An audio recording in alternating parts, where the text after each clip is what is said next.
Ya, baik. Saya akan mulai. Bismillahirrahmanirrahim. Ini terkait dengan pemantauan dan evaluasi atau kita singkat MONEF pembangunan begitu. Dan di dalamnya nanti saya akan menyampaikan beberapa hal yang mungkin di sini adalah MONEF dan siklus perencanaan seperti Bapak Ibu juga sudah sangat pahami bagaimana yang tadinya pengendalian itu menjadi satu kerangka yang mungkin juga perlu kita terapkan begitu, dan mestinya di dalam perencanaan maupun pemanfaatan dan pengendalian pun itu juga bisa menjadi satu hal yang kemudian di MONEF, atau apakah pengendaliannya saat ini sudah efektif, ya, efisien, efektif, atau mungkin berkesinambungan atau tidak, begitu ya, atau yang lain. Nanti kita akan diskusikan itu.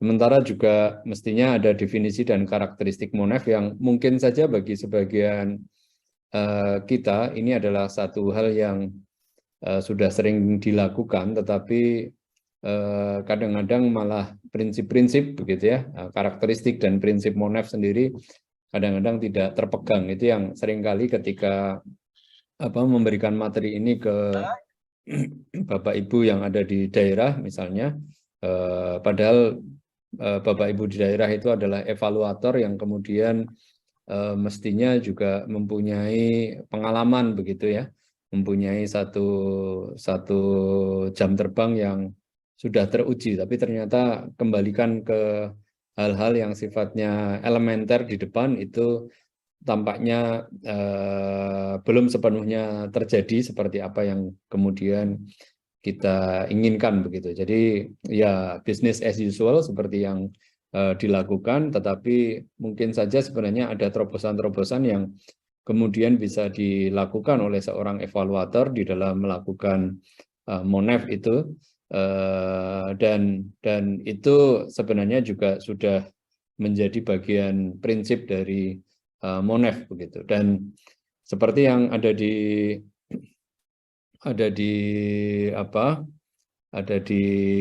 schedule, atau mungkin juga ada di modul yang kemudian dibagikan kepada Bapak Ibu, nanti kita juga akan sedikit membicarakan metode dan teknik MONEF yang mungkin saat ini juga bisa sangat beragam gitu.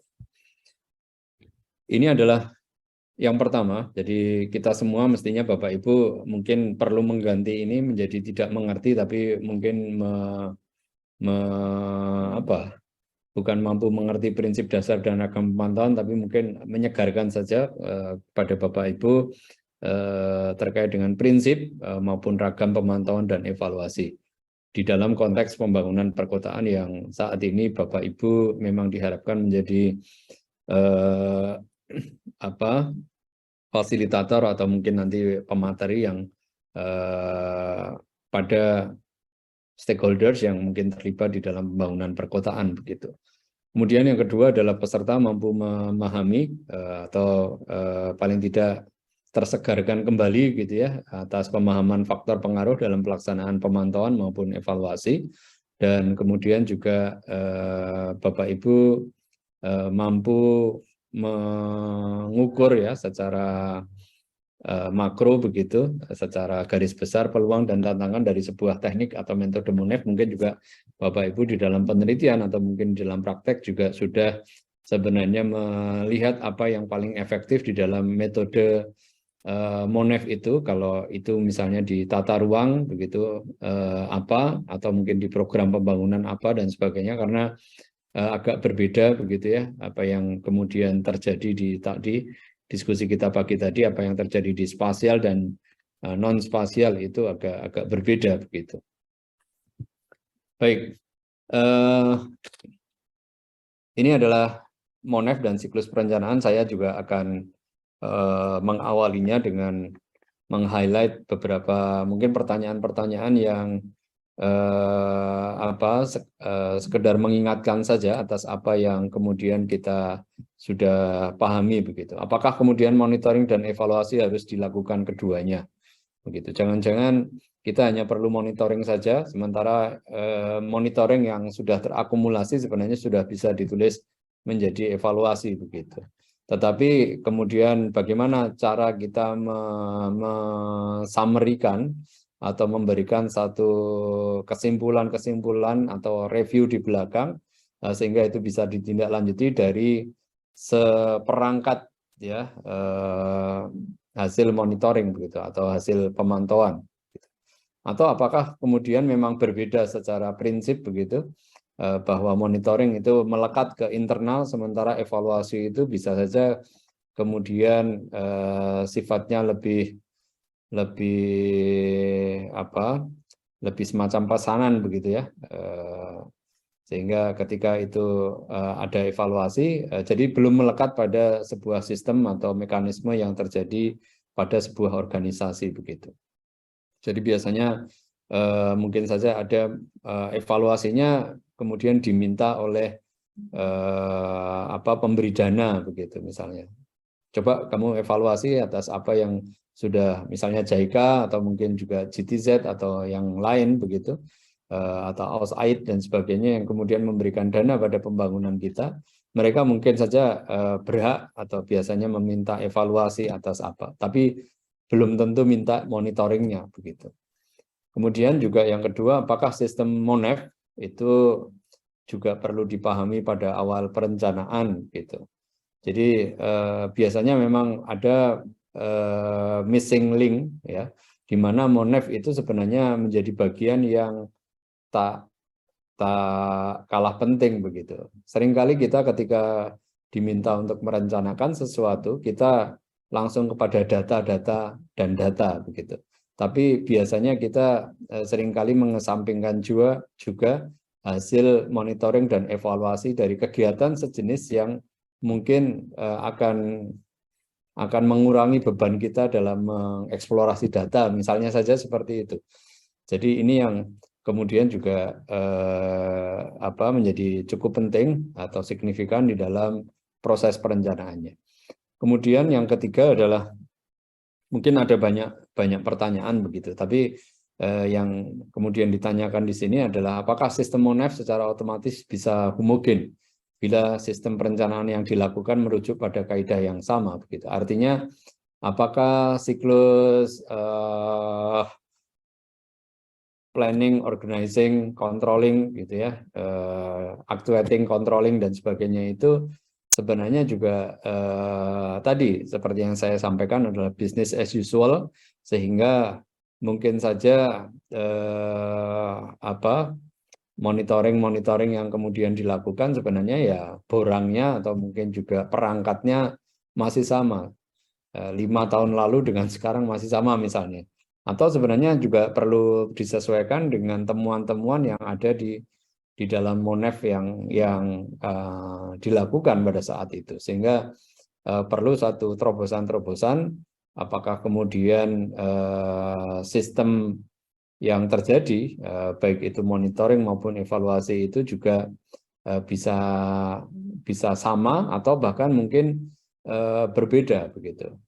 Bahkan mungkin sistem yang ada di MONEF, di monitoring dan evaluasinya juga berbeda begitu. Sehingga apakah tadi seperti pertanyaan nomor 1, monitoring itu apakah kemudian ketika dirangkum akan menjadi evaluasi ya, atau sebenarnya evaluasi itu juga sekedar mengumpulkan bahan-bahan dari apa yang sudah dilakukan sebelumnya begitu. Nah, ini satu diskusi yang menarik yang mungkin kalau tarafnya bukan kemudian ditanyakan begitu, karena Bapak Ibu juga sangat kompeten di dalam riset begitu, sehingga apakah ini bisa dirisetkan begitu ya?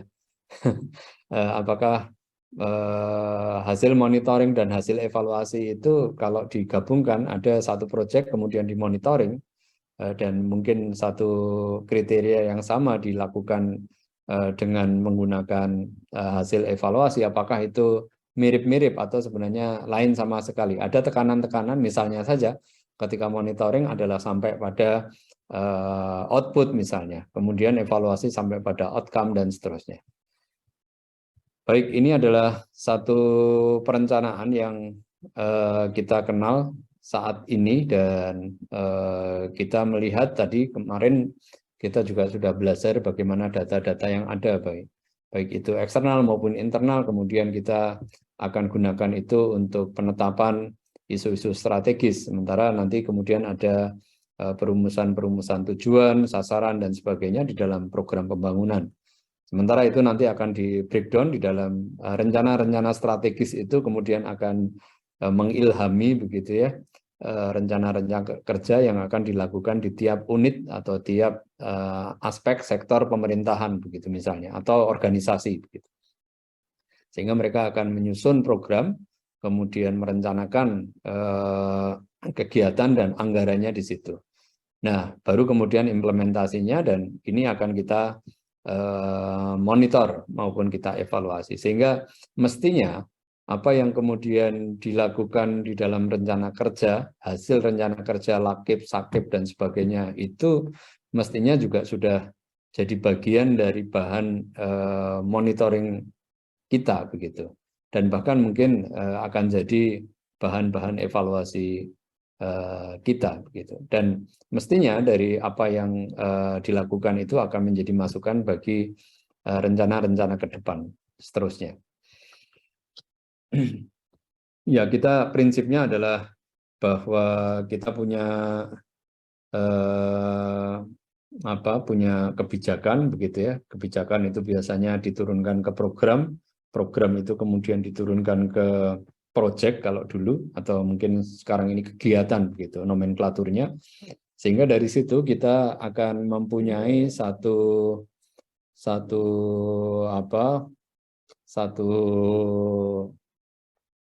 proses begitu ya, atau satu prosedur bagaimana kegiatan atau program atau bahkan mungkin kebijakan yang ada di dalam pelaksanaan satu strategi begitu, itu akan perlu anggaran misalnya, kemudian juga bagaimana itu diimplementasikan.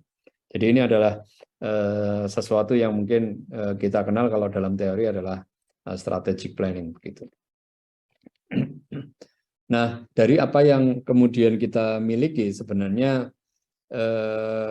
kita selalu saja membandingkan gitu ya atas apa yang terjadi pada perencanaan pembangunan dan perencanaan misalnya non pembangunan, atau yang mungkin lebih spesifik kalau tadi pagi kita perencanaan ruangnya gitu. Sementara mungkin saja ini yang kemudian kita sebut sebagai perencanaan kegiatan, perencanaan program, perencanaan kebijakan yang ada di ranah organisasi pemerintahan gitu. Dan dari sini kita bisa melihat bahwa ada perencanaan-perencanaan strategis yang kemudian itu perlu dijabarkan di dalam visi misi ya, visi misi kepala daerah. Kemudian kepala daerah itu meskipun kita sudah punya RPJMD, ini yang menarik adalah RPJMD teknokratis begitu, biasanya konsultan atau mungkin Bappenas begitu ya sudah membuat itu, tapi ketika dan itu akan menjadi bekal bagi para calon kepala daerah, presiden sampai kepada kepala daerah di daerah, itu untuk menjadikan pegangan begitu. Tetapi kenyataannya ketika tentu saja karena mereka sangat erat kaitannya dengan politik gitu ya, misalnya bagi-bagi kursi atau mungkin konstituen yang kemudian mendukungnya itu lain-lain, maka biasanya apa yang kemudian dijanjikan di kampanye dan sebagainya itu akan berbeda meskipun mereka merujuk pada sumber yang sama begitu. Jadi misalnya partai A atau mungkin kandidat A mengusung kampanye yang mungkin lebih ke arah A begitu. Sementara mungkin partai B mengusung ke arah yang lebih berbeda begitu. Padahal sumbernya adalah misalnya rencana pembangunan daerah yang teknokratis tadi.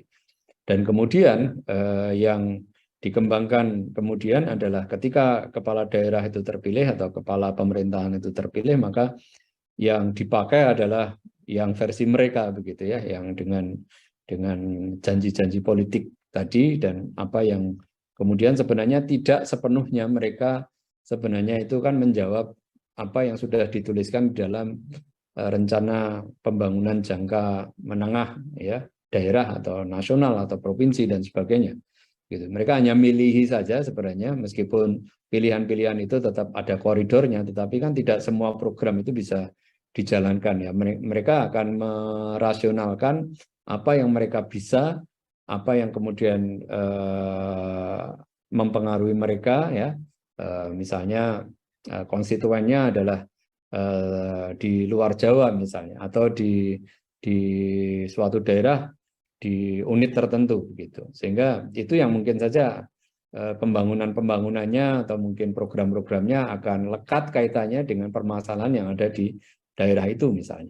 Nah, ini juga sah-sah saja, tetapi akan sangat kritis apabila kita juga mencermati sebenarnya dari 100% di dalam RPJMD teknokratis yang kemudian sudah kita berikan bekal kepada para kandidat itu sebenarnya berapa persen program, kebijakan dan sebagainya, yang kebijakan, program dan kegiatan yang hilang sebenarnya dalam tanda petik, itu yang menarik di situ. Jadi itu juga bisa jadi riset yang menarik juga gitu ya. Jadi berapa kebocoran pemaknaan dari RPJMD teknokratis ke RPJMD yang mungkin sudah definitif begitu ya. Ya, itu memang kemudian bisa jadi pertimbangan-pertimbangan itu kan dibuat ideal teknokratis begitu ya, karena kajian-kajiannya akademik begitu. Sementara mungkin ada politis, mungkin ada fiskal ya, kepentingan-kepentingan kita tentu saja tidak sekedar itu. Nah, ini yang perlu, apakah kemudian dari 100% itu ada berapa dan pengaruh apa yang kemudian paling dominan mempengaruhi perubahan-perubahan itu. Tampaknya itu akan menjadi satu diskusi yang menarik juga. Nah, dari apa yang kemudian kita punyai, sebenarnya kita selalu saja ingat pada ini ya, atas apa yang terjadi atau sedang terjadi saat ini. Jadi bagaimana kita belajar dari apa yang sedang, tengah, atau sudah kita lakukan begitu. Dan kalau kita lihat di situ sebenarnya berawal dari rencana itu kan, atau proyek itu kan berawal dari adanya kebutuhan. Jadi permasalahan itu membutuhkan penanganan ya. Kemudian apakah siapa yang akan menjadi objek atau subjeknya begitu. Ada yang mengatakan objek, ada yang mengatakan subjek begitu. Tapi siapa yang akan kemudian ini bisa diangkat dan memang diperlukan. Jadi ada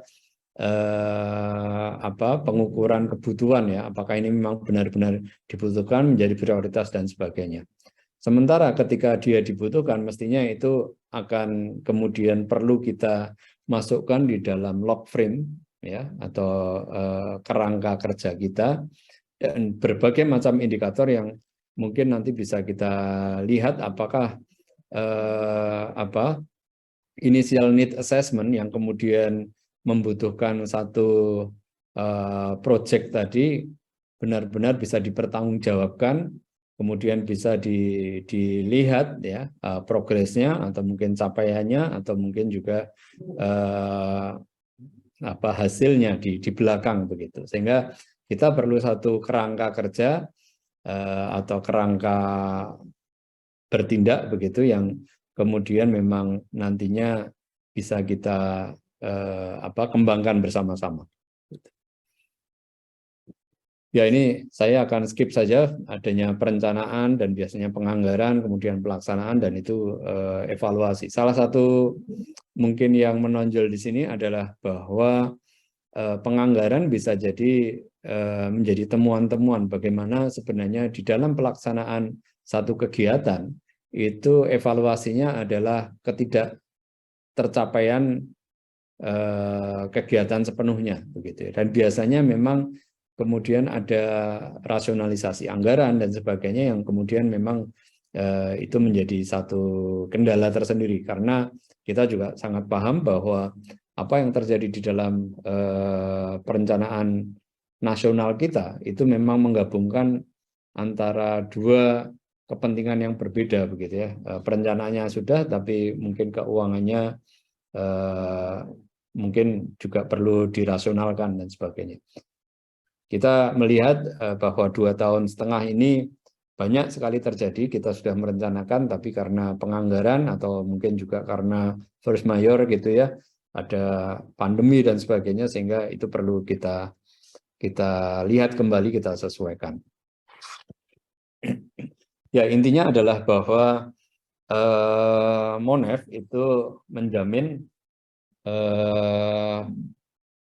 tercapainya tujuan dan sasaran serta kinerja pelaksanaan rencana pembangunan yang kemudian sudah dilakukan itu. Jadi dari outcome ke impact. Sementara kalau terjaminnya tujuan dan sasaran pembangunan yang tertuang dalam rencana pembangunan itu lebih pada pemantauan dalam kerangka pengendalian bahwa apa yang kita lakukan memang sejalan dengan tujuan dan sasaran yang ada. Sementara apakah itu nantinya berimpact positif atau mempunyai luaran yang bagus, itu adalah tugas evaluasi. Kira-kira seperti itu Bapak Ibu.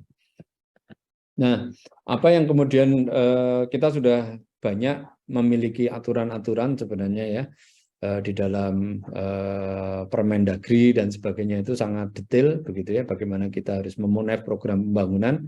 Tapi kalau kita lihat sebenarnya di dalam Peraturan Pemerintah 39 tahun 2006 itu kita punya 2 atau 3 begitu ya, 3 kata kunci yang ada di situ. Jadi ada monitoring, ada pengawasan, dan juga ada evaluasi.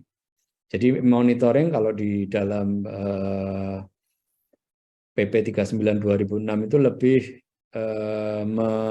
menjadi turunan dari pengendalian serta pengawasan yang kemudian dilakukan bersama-sama begitu. Jadi di sana memang monitoring diatur paling lengkap sampai pada 4W dan 1H-nya, sementara pengawasannya tidak begitu disinggung.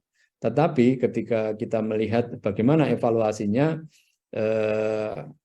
how-nya itu yang kemudian tidak disinggung di dalam PP 39 2006. Tapi ini sebenarnya sudah dijabarkan kembali dalam Permendagri begitu ya, yang kemudian sejalan dengan semangat bagaimana mendetilkan monitoring dan evaluasi, bahkan sampai pada nomenklatur atau kodifikasi dari kegiatan-kegiatan yang mestinya kita lakukan di sana. Ya, ini monggo dibaca saja, tapi yang jelas bahwa kita punya satu dikotomi begitu ya. Ada satu hal yang mungkin perlu kita ingat, bahwa biasanya kita itu punya aturan yang mungkin di sini ya. Biasanya kalau dalam perencanaan pembangunan nasional terutama, atau mungkin daerah dan sebagainya, kita punya satu pegangan bahwa monefnya adalah versi Bappenas begitu. Tetapi ketika itu pada rencana kerja begitu ya, maka yang terjadi adalah biasanya menggunakan beragam aturan begitu ya. Kalau manajemen kinerja biasanya Bappenas juga punya, Kemenpan juga punya. Sementara kalau di pemerintah daerah ini lebih dimonopoli itu dari aturan-aturan yang ada di Kemendagri. Jadi Permendagri itu kalau ASN di daerah yang terkait dengan Monef, mereka sudah hafal di luar kepala begitu. Oke, ini kemudian diskusi selanjutnya mengenai mengenai terminologi itu adalah kita seringkali mendengar, apakah dengan mengenali perbedaan monitoring dan evaluasi Bapak Ibu, kita itu mampu menerapkannya secara baik. Gitu. Jangan-jangan kita sudah tahu, tetapi kita juga paham atas apa yang misalnya saja kita sembunyikan dari itu. Atau sebenarnya kita tidak melengkapi data yang kemudian sebenarnya itu sangat penting, signifikan di dalam menuliskan hasil evaluasi yang kita lakukan misalnya. Nah, ini yang mungkin kita bisa refleksi dari apa yang pertanyaan ini. Sementara apakah terminologi yang signifikan itu dalam membedakan monitoring dan evaluasi? Terminologinya apa sih? Ada nggak yang perbedaan-perbedaan yang signifikan? Tadi meskipun sudah disebut di awal bahwa monitoring lebih kental pada nuansa pengendaliannya, bahwa itu nanti tercapai tujuan dan sasarannya, tetapi dari kacamata sampai output saja, tapi kemudian kalau evaluasi sampai outcome misalnya, apakah seperti itu gitu. Nah, yang ketiga, apakah diperlukan standar, prosedur, dan etika ya, terutama dalam monitoring ataupun evaluasi? Ya, kita jelas bahwa tadi seperti yang dugaan saya atau mungkin bisikan saya itu sebenarnya kita juga bisa. Artinya ketika datanya itu ada, berarti kan sebenarnya kita bisa membandingkan atau bisa mengevaluasi atas data atau standar yang kemudian memang ada itu. Tapi biasanya ya kita tidak ingin atau tidak mau begitu ya bersusah payah kemudian dengan data-data yang ada itu sebenarnya bisa, tetapi seringkali perangkat daerah atau mungkin juga dalam organisasi sengaja ada dalam tanda petik kesengajaan sehingga evaluasinya ya dibuat nantinya supaya evaluasinya baik-baik saja atau mungkin memuaskan atau mungkin optimal dan sebagainya. Tapi sebenarnya dari data yang kemudian atau indikator yang kemudian kita susun sebenarnya tidak kita masukkan di dalam indikator awal, itu kita bisa menjustifikasi bahwa ya ini karena indikator-indikator yang sensitif terhadap kinerja kegiatan atau kinerja program itu memang tidak muncul begitu ya, sehingga seolah-olah evaluasi yang kita lakukan atau evaluasi dari kegiatan yang dilakukan itu seolah-olah memenuhi kriteria begitu. Padahal sebenarnya standar atau kriterianya yang tidak sensitif terhadap kegiatan. Misalnya saja pembangunan jalan tol begitu ya. Tetapi mungkin saja sensitivitasnya lebih pada sensitivitas pengangkutan kelancaran jalan begitu, tapi tidak pada terganggunya misalnya kohesivitas sosial atau komunitas yang ada di situ. Artinya jalan tol itu juga bisa jadi mempengaruhi ya ke satu paduan yang ada di situ, kemudian tapi itu tidak dikeluarkan dalam indikator begitu ya, sehingga evaluasi yang ini ya baik-baik saja begitu. Ini salah satu contoh mudah saja bagaimana sebenarnya kita bisa memilih indikator atau memilih data-data yang mungkin memang menunjang gitu. Jadi evaluasi juga bisa dijadikan satu instrumen begitu untuk melihat sebenarnya kekonsistenan dari perencanaan yang kemudian dilakukan gitu ya, sensitivitas dari perencanaan yang dilakukan. Ya, ini adalah terminologi monitoring. Jadi kalau kita lihat di sana ada semacam kata kunci yang kemudian bisa kita garis bawahi begitu.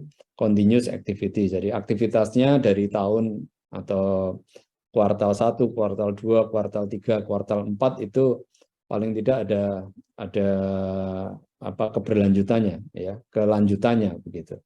Jadi ada kesinambungannya begitu, continuous activity. Artinya ketika kita monitoring di kuartal 1 itu 20%, kuartal 2 itu mestinya kan ya sampai 50% begitu ya. Karena total dari itu ternyata hanya 15% kuartal 2 sehingga totalnya hanya 35%. Artinya kan bisa jadi itu bukan merupakan sebuah indikator dari continuous activity misalnya. Kemudian juga internal management. Biasanya ini memang melekat pada kita membuat apa, lalu kita memonitoring kegiatan yang kita lakukan itu sejalan dengan jaminan bahwa tujuan-tujuan atau sasaran yang kemudian kita coba raih itu sama begitu. Kemudian tracking the project, karena kegiatan yang kita lihat adalah men-tracking atau men-trace apa yang terjadi di setiap periode begitu ya. Periodenya mungkin juga berbeda-beda, ada yang mingguan karena proyeknya adalah hanya 2 bulan misalnya, atau kegiatannya 1 tahun berarti mungkin